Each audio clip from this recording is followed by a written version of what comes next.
Times now नव भारत के digital platform पर आपका स्वागत है। आपके साथ मैं हूं सैयद अली अख्तर। अमेरिकी राष्ट्रपति डोनाल्ड ट्रंप की तमाम चेतावनियों और धमकियों के बावजूद ईरान पीछे नहीं हट रहा, बल्कि उसके हमले इजराइल पर तेज होते जा रहे हैं। ईरान ने सेंट्रल इजराइल में तेल अवीव समेत 9 स्थानों को निशाना बनाते हुए ताबड़तोड़ मिसाइल हमले किए, जिससे व्यापक तबाही हुई है। क्लस्टर वॉरहेड वाली मिसाइलों के इस्तेमाल से कई शहरों में नुकसान हुआ। हालांकि इजरायली एयर डिफेंस सिस्टम ने कई मिसाइलों को मार गिराया। ईरान के इस हमले में कई इजरायली नागरिकों के घायल होने की खबर है। ईरान सबसे ज्यादा राजधानी तेल अवीव पर लगातार मिसाइल और ड्रोन हमले कर रहा है। तेल अवीव में सैकड़ों इमारतें जमींदोज हो चुकी हैं।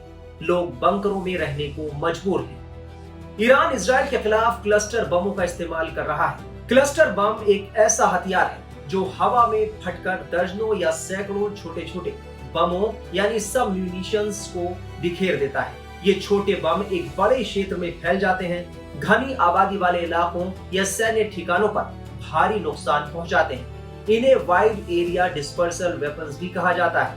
ये एक साथ कई लक्ष्यों को निशाना बना सकते हैं।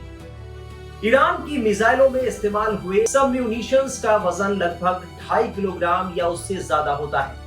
हर एक छोटे रॉकेट जैसी विस्फोटक शक्ति होती है। ये बम हल्के होते हैं, लेकिन उनकी तादाद और फैलाव उन्हें बेहद खतरनाक बना देते हैं। बता दें कि क्लस्टर बम 4 तरह के होते हैं। एंटी पर्सनल क्लस्टर बम, ये इंसानों को निशाना बनाने के लिए डिजाइन किए जाते हैं। इनमें छोटे छोटे मेटल के टुकड़े होते हैं। इन्हें शार्पनेल कहा जाता है। ये विस्फोट के बाद चारों तरफ फैल जाते हैं। दूसरा, एंटी टैंक या एंटी आर्मर क्लस्टर बम, ये बख्तरबंद गाड़ियों और टैंकों को नष्ट करने के लिए बनाए जाते हैं। इनसे मोटी परत वाली मेटल को भेदा जा सकता है। तीसरा, कंबाइंड इफेक्ट क्लस्टर बम, गाड़ियों और लोगों दोनों तरह के टारगेट्स को नुकसान पहुंचाने के लिए इन्हें बनाया जाता है। चौथा है इंसेंडियरी क्लस्टर बम, ये आग लगाने के लिए डिजाइन किए जाते हैं, जो इमारतों और जंगलों को तबाह कर सकते हैं। वहीं ईरान की सेना ने खाड़ी क्षेत्र में एक ही दिन में 2 अमेरिकी लड़ाकू विमानों को मार गिराने का दावा किया। ईरान के public broadcaster Islamic Republic of Iran broadcasting के मुताबिक अमेरिका के A-10 थंडरबोल्ट विमान को ईरान आर्मी के एयर डिफेंस सिस्टम ने निशाना बनाया, जिसके बाद वो दुर्घटनाग्रस्त होकर फारस की खाड़ी में जा गिरा। इससे पहले दिन में अमेरिका का एक F-15E स्ट्राइक ईगल विमान ईरानी एयर स्पेस में क्रैश हो गया। ईरान के इस्लामिक रेवोल्यूशनरी गार्ड कॉर्प्स ने इस विमान को एयर डिफेंस सिस्टम से मार गिराने का दावा किया। अमेरिकी अखबार न्यूयॉर्क टाइम्स ने भी दोनों विमानों के क्रैश होने की पुष्टि की है। मीडिया रिपोर्ट्स के मुताबिक F-15E स्ट्राइक ईगल विमान में पायलट और गनर सवार थे। इनमें से एक को अमेरिका ने रेस्क्यू कर लिया है, जबकि दूसरे की तलाश जारी है। इस बीच डोनाल्ड ट्रंप ने कहा है कि मिडिल ईस्ट में अमेरिकी विमानों के गिरने से ईरान के साथ वार्ता में कोई रुकावट नहीं आएगी। उन्होंने अमेरिकी वायुसेना को हुए नुकसान को युद्ध का हिस्सा बताया। देखिए, खाड़ी में डेफिनेटली तनाव बढ़ रहा है। तनाव बढ़ ही नहीं रहा, तनाव है वहाँ पर इस समय। जहाँ तक ट्रंप ने जो बात कही कि इनके जो 1 या 2 एयरक्राफ्ट गिरे हैं आज या कल में, उसने ये कहा कि फर्क नहीं पड़ता, कुछ जंग जारी है। बिल्कुल सही बात है। इसका भाई अगर जंग है, बड़ी जंग है, और आप अमेरिका जैसे देश हैं, आप पे इतना सारे वेपन्स हैं, इतने सारे एयरक्राफ्ट्स हैं, तो वॉर में अगर 1-2 एयरक्राफ्ट गिर भी गए तो कोई खास बड़ा फर्क नहीं पड़ता, basically that. But on the other hand इसका असर ऐसे पड़ता है कि दुनिया को दिखता है और ईरान के अंदर भी दिखता है कि ईरान में अभी भी क्षमता है फाइट बैक करने की, परंतु अमेरिका बहुत डैमेज कर रहा है ईरान को। रियलिटी है, डैमेज कर दिया है, बहुत बड़ा कर रहा है और करते रहेगा जिस हिसाब से उसके विचार है। इजराइल और अमेरिका मिलके ईरान के हालात ऐसे कर देना चाहते हैं कि सारे चारों तरफ देश में खंडहर हो, ओके, रैकेज हो। इनकी आर्मी और मिलिट्री फैसिलिटीज तो आप छोड़िए, ये इनके सिविलियन इंफ्रास्ट्रक्चर को टोटल डैमेज करने पे उतारू हो गए हैं। ब्रिज उड़ा रहे हैं ताकि देश के अंदर कनेक्टिविटी ना रहे। इंडस्ट्रियल प्लांट्स उड़ा रहे हैं, स्टील की फैक्ट्रीज उड़ा रहे हैं, एल्यूमिनियम फैक्ट्रीज उड़ा रहे हैं, केमिकल फैक्ट्रीज को उड़ा रहे हैं, पुलिस स्टेशंस को उड़ा रहे हैं ताकि कल को कोई कोऑर्डिनेशन भी ना हो पाए, क्योंकि पुलिस ही लोकल कोऑर्डिनेशन करती है कई बार। पुलिस स्टेशंस उड़ा रहे हैं, पानी के वाटर प्लांट्स उड़ा रहे हैं। दिल्ली में दिल्ली जल बोर्ड के 9 वाटर प्लांट्स हैं, जैसे मानिए इन 9 को उड़ा दिया जाए तो क्या हालात होगा पीने के पानी का। फिर लास्ट स्टेप में ये जाके ईरान की बिजली के पावर प्लांट सारे उड़ाना चाहते हैं, ताकि एक वक्त ऐसा आ जाए कि ईरान की पूरी सरकार जो नेक्स्ट भी आए या जो भी आए उनको ये छोड़ दें, क्या फ़र्क पड़ता है। ये आपस में ही वो धीरे धीरे 20 साल तक फिर डेवलप होने में लगेगा। तो अमेरिका और इसराइल का ये विचार है फिलहाल के लिए। हाँ, बीच में कभी ईरान सरेंडर कर दे कि भाई बहुत हो गया, मैं और नहीं ले सकता, उस सरेंडर में सीज फायर की क्या टर्म्स होंगी वो अलग बात और है। या अमेरिका को कुछ नुकसान उठाना पड़ रहा है, पर ज़्यादा नुकसान जो भी हो उठाना पड़ रहा है खाड़ी के देशों को और इसराइल को। पर ये जो पायलट गिरा है और अभी तक उसका पता नहीं है, उसको अगर ईरान ने कैप्चर कर लिया तो मुझे ये याद दिलाता है कि ट्रंप का शायद ऐसा हाल ना हो जो कार्टर का हो गया था। जब होस्टेजेस अमेरिकन एम्बेसी की कैप्चर कर ली गई थी 1980 में, रोज़ अमेरिका की टेलीविज़न स्क्रीन्स पर उनकी फ़ोटो वीडियोस आते थे और देश में ये माहौल बनी है कि कार्टर तो बहुत कमज़ोर है, उन्हें निकाल ही नहीं पा रहा। तो इस तरह से इस पायलट के अगर वीडियोस रोज़ आने शुरू हो गए ईरान की तरफ से कि ये देखो ये रहा आपका पायलट, या उसने मैसेज दिया मुझे बचाओ, तो ट्रंप पे आ जाएगा कि भाई ट्रंप तो वीक है कि उसको निकाल नहीं पा रहा, बहुत प्रेशर आएगा ट्रंप पे। दूसरी बात जो अगेन कार्टर के साथ हुई थी, कार्टर ने उस प्रेशर में आके एक हेलीकॉप्टर और एक एयर ऑपरेशन भेजा था कि इनको इवैक्यूएट कर लो, जितने होस्टेजेस हैं करीब 50 थे, उसमें 8 हेलीकॉप्टर्स 4 एयरक्राफ्ट वगैरह ईरान गए थे।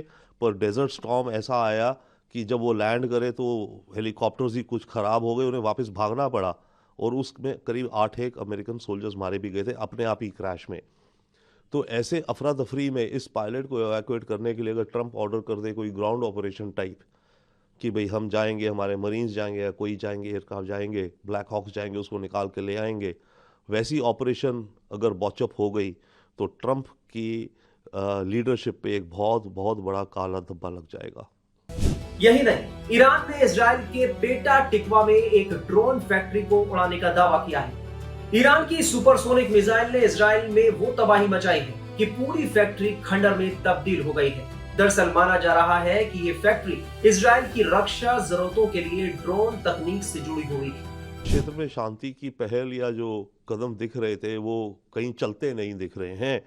ईरान जिस भी कारण हो, पब्लिक में तो रेटोरिक उसका बहुत स्ट्रांग है, वो झुक नहीं रहा है पब्लिक में। बट हाँ, पीछे बैकडोर्स में इनकी वार्ताएं चल रही हैं, डायरेक्ट कुछ अमेरिकन के साथ भी और अदरवाइज पाकिस्तानीज के ज़रिए भी चल रही हैं और ओमानीज के ज़रिए भी चल रही हैं। बात यह है कि अमेरिका की जो कंडीशंस हैं डेफिनेटली वो मैक्सिमलिस्ट हैं। ईरान कह रहा है ये अनरीजनेबल है, इन ये कंडीशंस रही तो हम मिलके फ़ायदा ही नहीं हमें कुछ।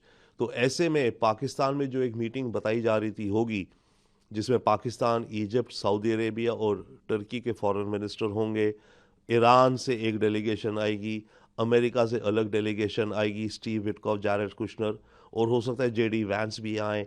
ये सब लोग आकर के इस्लामाबाद में मिलेंगे और कुछ खाका बनाएंगे एक पीस एग्रीमेंट का। उसके चांस ज़ीरो दिखते हैं फिलहाल। सर, डोनाल्ड ट्रंप ने मिले तो अमेरिका आसानी से स्टेट ऑफ हॉर्मुज को खोल सकता है, जिससे तेल का बहुत बड़ा फायदा पूरी दुनिया को होगा। उन्होंने इसे दुनिया के लिए एक बहुत बड़ा अवसर भी बताया है। देखिए, ट्रंप जिस नज़रिए से देख रहे हैं उनके हिसाब से तो वॉर अगर सेटल हो जाएगी तो उनके हिसाब से तो सुनहरा मॉर्निंग आ जाएगी, कल को गोल्डन मॉर्निंग होगी। क्योंकि पूरे मिडल ईस्ट में एक तरह से अमेरिका का दबदबा हो जाएगा, अरब देशों में है ही, इसराइल में है ही, ईरान जो एक खड़ा था वो भी ढह गया, तो पूरा अमेरिका का दबदबा होगा इस इलाके में। ईरान का तेल है डेफिनेटली यस, उसमें अमेरिकन कंपनीज और ब्रिटिश कंपनीज जाकर के जॉइंट वेंचर बनाएंगी ईरानियन ऑयल प्रोड्यूसर्स के साथ और तेल एक्सपोर्ट करेंगी। इससे एक चीज़ और दर्शाता है, खर्ग आइलैंड जो है उस पर शायद अटैक नहीं होगा, क्योंकि खर्ग आइलैंड जो है वहाँ से ईरान का 90% तेल एक्सपोर्ट होता है, ईरान में प्रोड्यूस होता है और फिर एक्सपोर्ट होता है। एक्सपोर्ट होने के लिए खर्ग आइलैंड में आता है पाइपलाइन से, और बड़े बड़े टर्मिनल्स बड़े हैं जहाँ बड़े बड़े सुपर टैंकर्स आते हैं, उन पर तेल लोड होकर जाता है। अगर अमेरिकन फोर्सेस खर्ग को कैप्चर करने का प्रयास करती हैं, वैसे में आपस में जंग होगी खर्ग में, और खर्ग मात्र 8 या 10 स्क्वायर किलोमीटर का आइलैंड है। वैसे में वहाँ पे जितने टर्मिनल्स हैं, पाइपलाइंस हैं, उन सबको डैमेज हो जाएगा। अगर उनको डैमेज हो गया बड़ा, तो फिर अगले 5-10 साल तक ईरान का तेल वर्ल्ड मार्केट में आ ही नहीं पाएगा। तो अगर ट्रंप ये सुनहरा फ्यूचर दिखा रहे हैं दुनिया को, तो इसका मतलब ये है कि ये खर्ग को वैलिड रखेंगे, खर्ग पे अटैक नहीं करेंगे, क्योंकि अगर अटैक किया तो मेरे हिसाब से तो खतरा है भाई, बॉम्ब ब्लास्ट होंगे, इतने ईरानियंस भी मारेंगे, ड्रोन्स मारेंगे, मिसाइल्स मारेंगे इनको, तो वहाँ पे जो ऑयल के टैंक्स हैं उड़ जाएंगे सारे, एलएनजी टर्मिनल्स, सॉरी ये जो ऑयल के टर्मिनल्स वगैरह हैं, तो वो तो फ्यूचर के लिए बर्बाद हो गया ना। तो फ्यूचर में आप कहाँ से सोना बनाओगे अगर एक्सपोर्ट ही नहीं कर पाओगे। इस युद्ध के खत्म होने के फिलहाल कोई संकेत नजर नहीं आ रहे। ईरान ने बीते 24 घंटे में अमेरिका को भारी नुकसान पहुंचाया है। ईरान ने अमेरिका की कई fighter jet, helicopter, attack jet और एयरक्राफ्ट कैरियर को मार गिराया है। वहीं इजराइल के हमलों में भी ईरान को भारी नुकसान हो रहा है। इस पूरे युद्ध में सबसे ज्यादा ईरान में मौतें हुई हैं, 2000 से ज्यादा।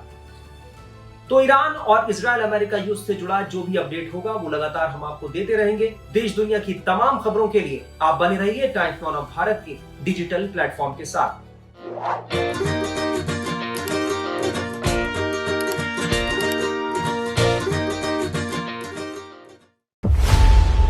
खबरों की रणभूमि में यहां शोर नहीं, सोच लड़ती है। जहां शब्द नहीं, फैक्ट्स वार करते हैं और हर सवाल खोलता है सच की नई परत।